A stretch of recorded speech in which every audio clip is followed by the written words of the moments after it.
আলহামদুলিল্লাহ, পাবদা মাছ আর ফলি মাছ ভুনা করব, সেটাই আপনাদের সাথে শেয়ার করব বলে চলে এসেছি।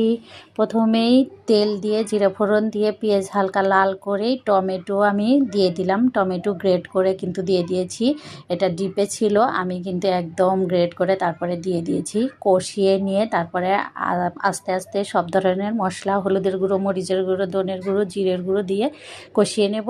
তারপরে কিন্তু আমি মাছটা দিয়ে দেব। আর এই মাছ দেওয়ার পরে একটু কষিয়ে আমি হালকা পানি দিয়ে আস্তে করে বসিয়ে রাখবো কিছুক্ষণ।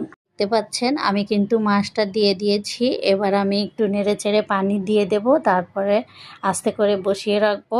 সব কিছু ঠিক মতো হয়ে গেলে আমি কিন্তু মোটা মোটা করে পেঁয়াজ কেটে রেখে দিয়েছি।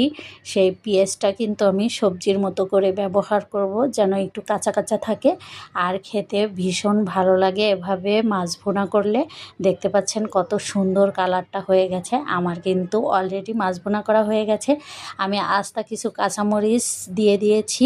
কেমন হয়েছে কমেন্টে জানাতে ভুলবেন না। সবাইকে ধন্যবাদ। আল্লাহ হাফেজ।